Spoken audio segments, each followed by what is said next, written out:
고린도전서 12장 12절에서 31절 도리어 요긴하고 라고 하는 제목으로 함께 말씀을 나누도록 하겠습니다. 이제 참고로 다음 주부터는 고린도전서를 잠시 멈추고 4월 21일 날 우리 예향교회 40주년 창립 기념 예배가 있습니다. 그리고 그것이 끝나고 나면 창립 기념 음악회가 이 자리에서 성대하게 이루어지게 됩니다. 그 전까지 4주에 걸쳐서 40년 걸어온 예향의 발자취를 통해서 하나님께 영광을 돌리는 말씀을 4번에 나누어서 함께 감사하며 고백하는 그러한 시간을 이제 갖도록 하겠습니다. 하나님이 만드신 조직이 2가지가 있는데 하나는 가정이고 하나는 교회입니다. 이 세상의 모든 조직은 사람이 만들었죠. 그러나 교회와 가정은 하나님이 만든 공동체입니다. 그래서 사람이 임의로 나누거나 조치를 취할 수가 없습니다. 성경에 보면 교회에 대한 많은 비유들이 나오고 있습니다. 교회를 집이다라고 비유한 곳도 있습니다. 하나님을 아버지로 모신 자녀들이 함께 모여 산다는 점에서 교회를 집으로 비유하는 말 틀리지 않다 이렇게 생각을 합니다. 교회는 건물이다. 머릿돌 대신 예수님의 반석 위에 세워졌기 때문에 교회를 영적인 건물로 비유하고 있는 것입니다. 또한 교회를 군대라 이렇게 비유하기도 합니다. 교회는 악한 마귀와 끊임없이 전쟁하고 싸우는 전쟁터입니다. 그래서 거기에 부름받은 우리 성도들은 그리스도의 군사인 것입니다. 주님은 우리의 영적 대장이 되시고 우리는 영적 군사가 되어 악한 마귀들과 싸우기 때문에 교회를 군대라 그렇게 표현하기도 합니다. 교회는 신부입니다. 신랑이신 예수 그리스도를 모시고 신앙생활하는 신자들은 그 신랑에게 사랑받는 신부입니다. 그래서 교회를 신부로 표현하기도 하는 것입니다. 이 외에도 성경 안에 교회에 대한 비유가 35가지 이상이 넘습니다. 오늘 사도 바울은 본문에서 교회를 몸으로 비유하고 있습니다. 예수 그리스도는 우리들의 머리가 되시고 신자들은 그 지체가 되는 것입니다. 본문 이외에도 로마서 12장 5절 이하에 보면 이와 같이 우리 많은 사람이 그리스도 안에서 한 몸이 되어 서로 지체가 되었느니라.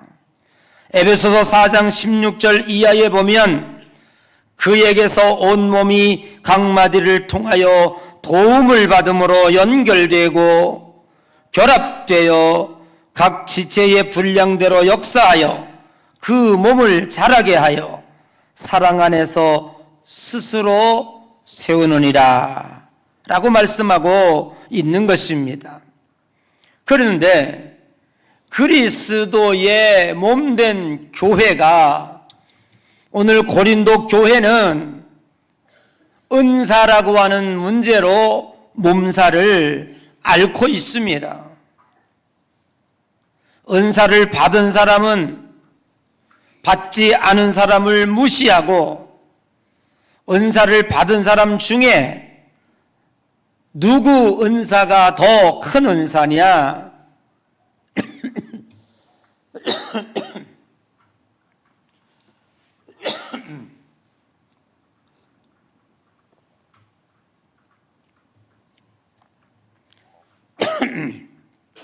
자기 자신이 받은 은사가 더 큰 은사다. 상대방이 받은 은사는 별로 중요한 은사가 아니다. 그러면서 서로 다툼과 분열, 그래서 고린도 교회가 은사 문제로 시끌시끌 하다는 것입니다. 우리가 예수 그리스도를 머리로 하여 온 지체가 한 몸을 이루고 신앙생활한다고 하는 점에서 그 싸움이 과연 온당하냐? 그 싸움이 과연 맞는 싸움이냐? 라고 하는 이야기를 바울은 성경에서 지적하고 있는 것입니다. 여러분, 우리가 이 몸이라고 하는, 이 육체, 이 몸이라고 하는 것을 전제할 때에 두 가지의 특성을 지니고 있습니다. 건강한 몸은 첫째로 통일성이라고 하는 단어를 우리는 생각하지 아니할 수가 없습니다. 온 몸의 지체들은 서로 다투지 않습니다. 그리고 내가 최고라 하지 않습니다. 서로가 서로를 위하여 함께 존재하는 것입니다. 우리 지체는 어느 것도 자기 자신을 위하여 존재하고 있는 것은 없습니다. 어느 날 손과 발이 파업을 일으켰습니다. 왜냐하면 자기들은 매일 힘든 일만 하는데 발로 걸어 다녀야 되고 다리도 아프고 손으로 노동을 해야 되고 일을 해서 먹고 사는데, 그리고 심지어는 음식을 집어서 매일 맛있는 것을 입에다가 갖다가 주는 거예요. 그러니까 손과 발이 불만이 있었던 거예요. 왜 저 입은 매일 우리는 노동을 해가지고 이 맛있는 것을 입에다 갖다 주고 입은 씹기만 하면, 저 맛있는 걸 먹기만 하면 되느냐? 불공평하다. 그래서 오늘부터 우리 파업이다. 그래서 손과 발이 파업을 해버렸어요. 아무것도 안 해요. 일도 안 하고 노동도 안 하고 음식도 숟가락질 안 하고 안 달라주고 그냥 가만히 있는 거예요. 하루가 지나고 이틀이 지나면서 참 고소하다. 우리가 아무 일도 안 하니까 저 입이 아무것도 못 먹는구나. 그러면 그렇지. 그리고 3일이 지나고 4일이 지나는데 왜 그렇습니까? 손이 후들후들거리기 시작해. 다리가 후들후들거리기 시작해. 왜 손과 발에 먼저 힘이 빠지는지 모르겠어요. 아무 일어서지도 못하고 아무 일도 못하고 며칠이 지났는데 손님이 찾아온 거라. 반가운 손님이 찾아왔는데 며칠을 굶었으니 다리가 일어나다가 푹 주저앉고 손도 힘이 없어가지고 뭘 맞이할 수가 없고 아무 일도 할 수가 없어요. 그랬더니 이 입이 큰 소리로 반갑다. 어서 와. 그러더니 그 사람하고 1시간, 2시간을 주절거리는데 힘도 안 빠지고 주절거리는 거야. 야, 저 입은 도대체 어떻게 된 거냐? 우리는 이렇게 힘이 빠져서 아무것도 못하는데 저 입은 저렇게 무슨 힘이 있어서 말을 하느냐. 그때 후회를 한 거예요. 야, 우리가 저 입에다가 음식을 넣어주지 않으니까 우리가 힘이 빠지는구나. 결국 음식을 날라다 준 것은 곧 우리를 위해서 그런 것이구나. 그리고 그때 손과 발이 회개하고 파업을 철회해서 오늘날까지 여러분들이 음식을 잘 먹고 잘 살고, 그때 손과 발이 파업을 계속했다면 오늘 여러분들도 힘이 빠져서 아무것도 못했을 것이라는 이야기입니다. 여러분, 우리가 어떤 육체도 어떤 지체도 자기를 위하여 존재하지 않습니다.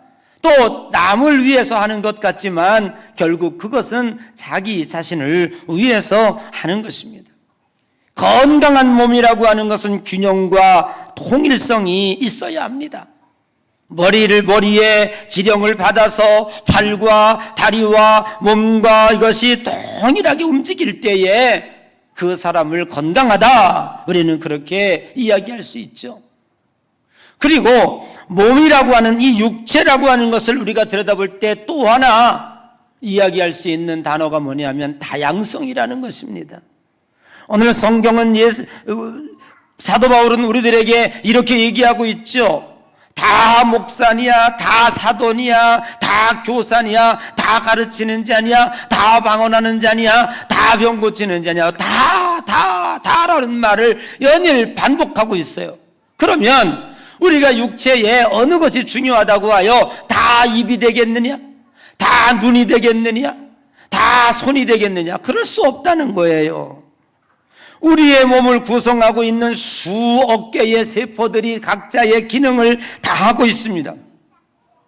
수백 가지의 모양과 지체들이 자기의 직능과 기능을 다 하고 있습니다.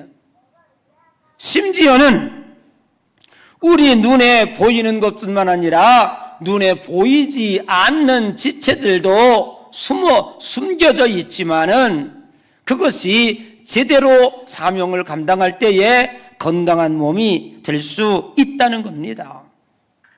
그래서 오늘 사도 바울이 고린도전서 12장에 정말로 강조하고 싶은 게 뭐냐? 지금까지 제가 한 이야기들은 여러분들도 다 알고 있는 이야기예요. 제가 그때요 열내지 않아도 그거 다 인식하고 있는 내용들이에요. 그런데 사도 바울이 특별히 강조하고 있는 것이 뭐냐면 22절이에요. 22절 한번 읽어봐요. 22절 시작.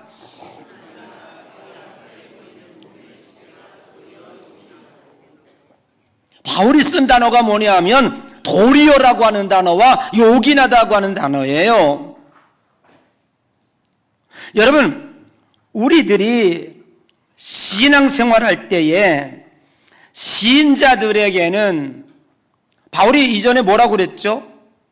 누구든지 성령으로 말미암지 않고는 그리스도를, 예수 그리스도를 주라 시인할 수 없다. 누구든지 성령으로 말미암지 않고는 하늘에 계신 하나님을 아버지라 그렇게 말할 수 없다. 그렇게 얘기하고 있어요. 동의하시죠? 자, 그러면 저 세상에 있는 사람들이 전도를 받고, 세상에 있는 사람들 요즘에는요 하도 매스컴들이 발달하고, 또 우리는 만물의 영장이고 하나님이 만드셨기 때문에 인간은 절대자, 신, 하나님이 계시다는 것을 다 인지하고 있어요. 지가 부인한다고 할지라도요 입으로는 난 무신론자. 뭔 개뿔 무신론자입니까? 지 영혼 속에는 이미 다 인지하고 있어요. 하나님이 계시다는 걸, 신이 있다는 것을 인지하고 있다고. 여러분도 인지하고 있고 세상 사람도 인지하고 있는데 다른 게 뭐냐? 세상 사람들은 인지하고 있지만, 하나님이 계시다는 것을 알고 있지만, 하나님이라고 하는 존재를 이 세상의 만물의 영장으로 태어난 인간들은 다 알고 있다고요. 그런데 이 세상 사람과 여기 앉은 여러분의 다 차이점은 뭐요? 딱 하나야. 여러분은 하나님을 아버지, 하고 불러요. 여러분은 예수님을 당신은 나의 주님이십니다라고 고백해요.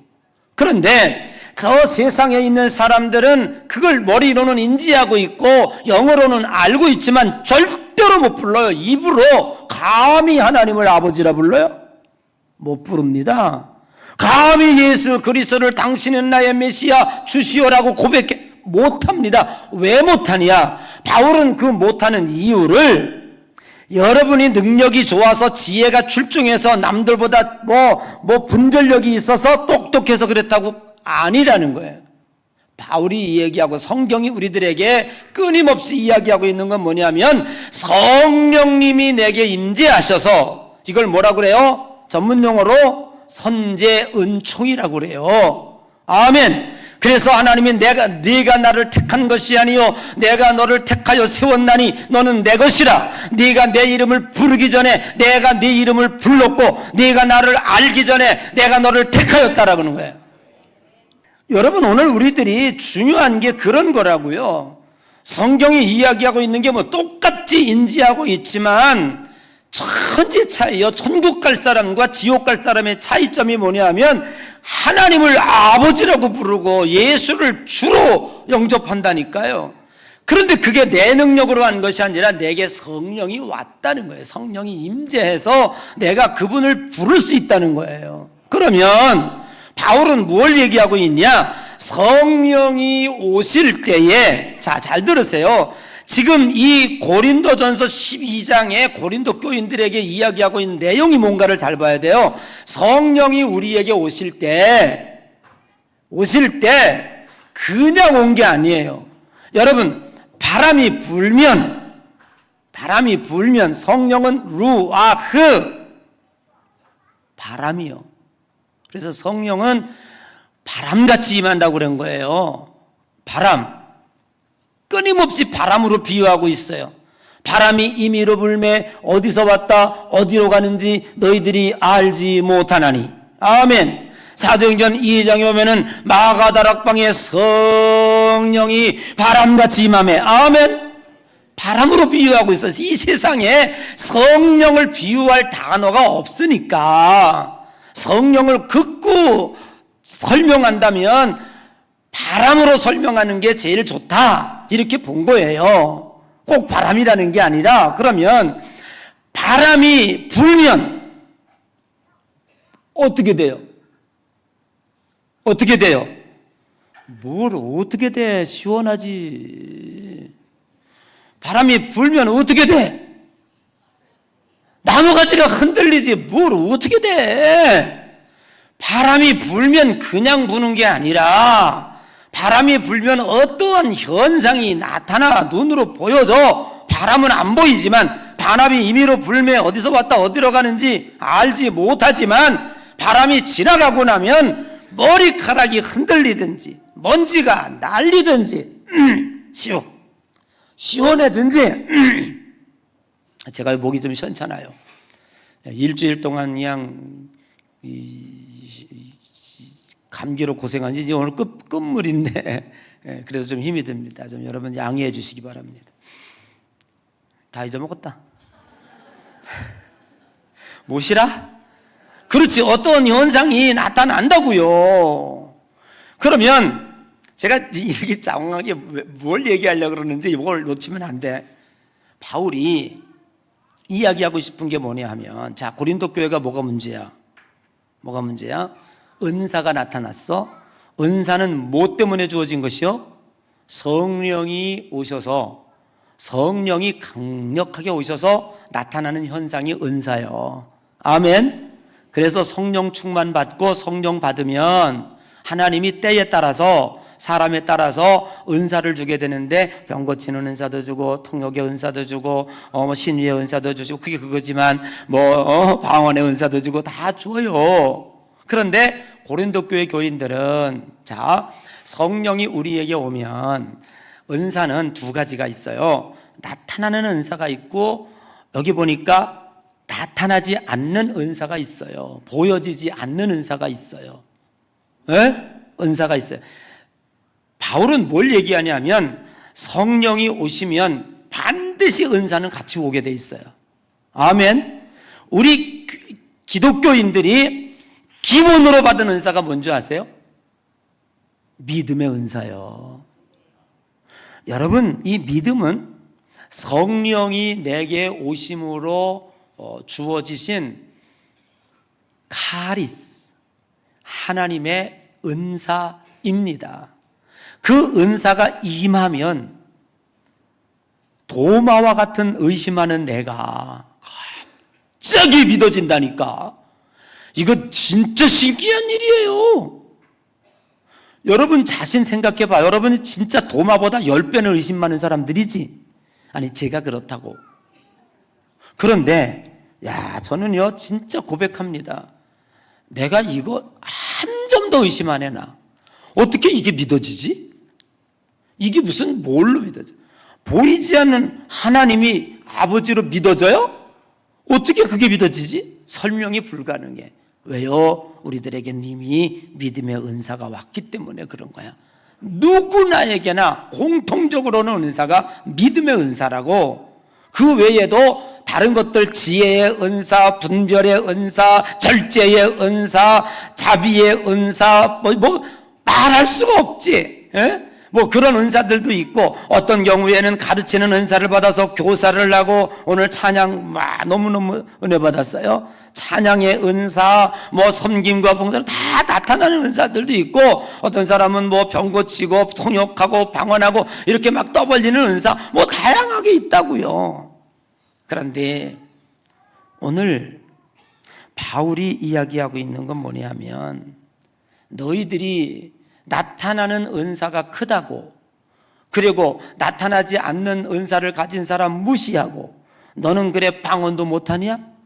아니, 넌 기껏 방언하냐? 나는 병 고치는, 난 내가 손만 얹으면은 안진병이 일어나고 눈먼자도 떼어지는데 내가 최고지. 뭐 이러면서 이것 가지고 싸우냐는 거예요. 근데 이게 맞냐는 거예요. 맞냐는 거예요. 여러분, 맞아요? 자, 그러면 우리 신체 중에 보이는 건 뭡니까? 자, 손 들어봐요. 발 들어봐요. 자, 눈 깜빡, 코 벌렁벌렁, 입으로 아멘, 귀 희끗희끗. 이거 다 보이는 거예요. 대단하죠. 진짜 중요하죠. 그죠? 이거 중요하죠. 이거 중요하죠. 어제 제가 어떤 목사님을 만났는데 이걸 하나 짚고 왔어요. 지팡이를. 왜 그래? 그랬더니 나는 선천적으로 이 발목이 현찮아가지고 이게 발을 디디면은요 시끈거려서 요즘에 늙어가지고 못 딛는데. 그래서 제가 너무 고민스럽게 얘기를 하더라고요. 그래서 제가 뭐라 그랬냐면, 괜찮아, 죽지 않아. 버럭 화를 내더라고요. 아니, 어떻게 내가 아프다는데 그렇게 얘기하냐고. 난 세상에 발목 아파 죽었다는 사람 본 일이 없다. 안 죽는 병 가지고 뭘 그리 난리냐고. 지금 죽을 병 걸려가지고 병원 중환자실에서 죽내세 안 해. 그게 진짜 병이지. 그게 아까 그래. 뭐 좀 발목 아파가지고 뭐 좀 네 좋아하는 운동 못한다고 그렇게 낙심해가지고 그래? 안 죽어. 네, 그랬어요.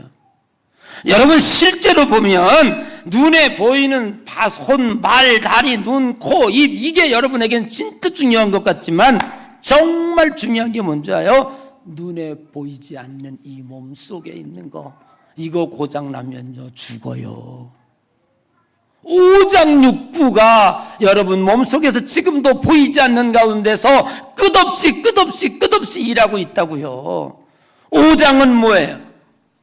오장은 뭐예요? 삼광, 팔광, 비광이 오장이야? 참나. 아이고, 꼭 생각하는 거가 그런 것만 생각해. 심장, 간장, 된장, 비장, 폐장, 신장, 이게 오장이라고. 육부는, 자, 육부 몰라요? 보건사회부, 외교부야? 위, 소장, 대장, 담랑, 쓸개 있죠, 쓸개. 방광. 요거까지는 아는데, 그럼 또 뭐 있어? 최장 했잖아! 최장을 왜 안 해? 했지. 안 했어요? 했지. 뭐 있어요? 에? 위장? 요거는 잘 모를 거야. 6번째가 뭐냐면 3초라고 그래요.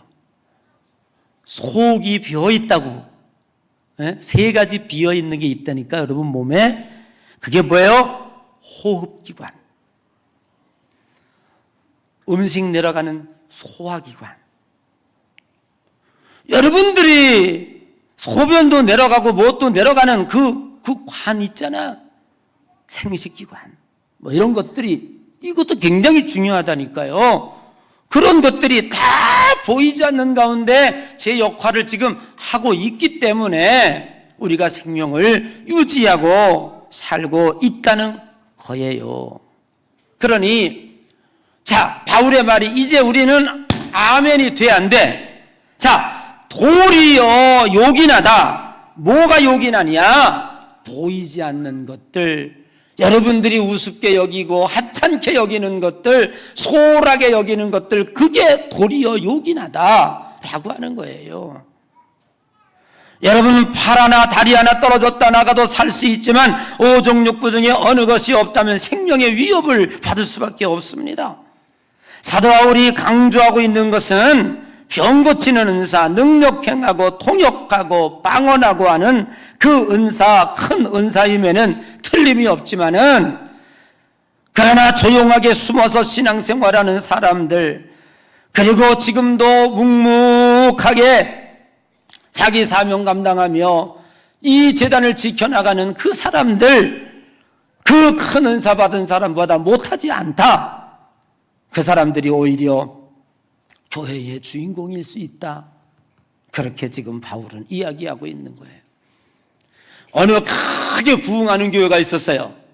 그래서 전국 각지에서 이 목사님의 부흥의 비결을 알기 위해서 여러 사람들이 벤치마킹 위해서 그 교회에 찾아와요. 그런데 늘 찾아왔을 때 더 놀라고 가는 게 뭔지 아세요? 이 목사님은요, 우리 교회가 전도 열심히 하고 프로그램이면 이런 걸로 설명을 안 하고 딱 자기를 찾아오면은요 그냥 끌고 본당으로 올라가요. 그럼 문을 열면 컴컴한 본당에 아무것도 없지 뭐. 그런데 맨 앞에 머리 하얀 할머니가 지금도 뭔가 중얼중얼 기도하고 있어요. 따라온 손님들은요, 신비한 걸 좀 배우려고 왔는데, 목사님 여기 왜 끌고 왔습니까? 그럴 때 이 목사님이 얘기하는 거예요. 우리 교회의 부흥의 비결은, 우리 교회가 이렇게 부흥할 수 있었던 것은 지금도 쉬지 않고 저 앞에서 지금도 나를 위해서 끊임없이, 교회를 위해서 끊임없이 기도해 주시는 저 할머니 덕입니다. 그런 거예요. 생각해 보면 놀라운 얘기가 아닐 수 없습니다. 공중에 비행기가 날아가고 있어요. 50억, 100억짜리 귀한 비행기가 날아가고 있어요. 그러면 저 비행기 동체 안에는 저 비행기를 조종하고 있는 기장과 거기서 예쁘게 단장하고 서빙하는 승무원들이 있어요. 그리고 그 가운데 수백 명의 승객들이 타고 있어요. 여러분에게 묻습니다. 100억짜리 비행기 동체가 중요합니까? 더 중요합니까? 아니면 이 비행기를 목적지까지 운행하는 기장이 더 중요합니까? 아니면 그 안에 묵묵히 앉아서 지금도 꾸벅꾸벅 잠이나 청하고 있는 승객이 있지만 그 승객이 중요합니까? 누구라고 생각합니까? 누가 중요합니까? 이분들이 예안교회 교인 아닌가 오늘따라. 누가 중요합니까? 에? 다 중요하다고? 그런 얘기 나도 할 줄 안다. 아니요, 그 중에 다 중요하지만 진짜 중요한 것을 하나 들려면요, 승객이 제일 중요한 거예요. 승객이 없다면 100억짜리 비행기가 뭔 필요가 있고, 승객이 없다면 기장, 훈련된 기장이 뭔 소용이 있냐고요. 제일 먼저 묵묵히 언제나 그 자리. 여러분, 우리 몸된 자도 마찬가지입니다. 여러 은사 받은 분들이 이 교회에 활력 있게 움직이고 있는 것 같지만 그래도 묵묵히 앉아서 주일날이면 어디 가지 않고 오늘도 묵묵히 세상 유혹에 빠지지 않고 믿음 지키고 믿음의 은사 받아서, 아멘. 오늘도 막 조용히 앉아서 말씀에 아멘, 아멘, 말씀의 은사 받아서, 그리고 그 말씀 붙잡고 세상에 나가서 가정에 가서 주님의 제자답게 살아야지. 힘들고 어려워도 세상에서 낙심하지 않고 섬기며 봉사하며 사는 그 한 사람, 그 한 사람 한 사람 한 사람이 모여 있기에 우리 해양교회가 된 거고 우리 해양교회가 부흥하고 성장하는 거예요. 아멘. 그러니까 그 사람들이 도리어 요긴하다. 바울은 너희들이 분쟁하고 싸우는 것 절대로 이것은 잘못된 것이다. 그러므로 서로가 누가 크다 누가 작다 할 것이 아니라 그리스도 안에 한 지체가 되어 서로 통일성 있게 서로 다양성을 인정하고 사랑하고 존경하면서 고린도 교회를 잘 이끌어갔으면 좋겠다. 그게 12장의 요지라고요. 여러분, 한 사람 한 사람 오늘 우리가 깨달을 게 있어요. 아이고, 나는 찌질인가 봐. 저 사람들은 저렇게 은사를 받아가지고 어떤 사람은 장로가 되고 어떤 사람은 권사가 되고 어떤 사람은 찬양을 하고 어떤 사람은 교사하고 뭐 다양하게 앞에서 막 하는, 나는 그냥 그 제주 저 제주도 없고 그냥 조용히 예배만 드리고 가서 나는 아무 은사도 없나 보다. 아니요, 여러분에게도 다 은사가 있습니다. 다만 보이는 은사와 보이지 않는 은사를 받았을 뿐이다라고 하는 사실을 깨달으시고, 두 번째, 어느 것이 크다? 아니요, 다 중요합니다. 오히려 숨어서 나타나지 않는 그 은사가 도리어 요긴하다, 하나님 앞에서 더 귀하다, 그런 생각이 듭니다. 여러분 깨달으시고 우리가 함께 우리 몸된 재단을 잘 일으켜 세우는, 앞으로 나아갈 100년을 위해서 더 열심히 충성봉사하는 귀한 여러분 되시기를 주님의 이름으로 간절히 축복합니다.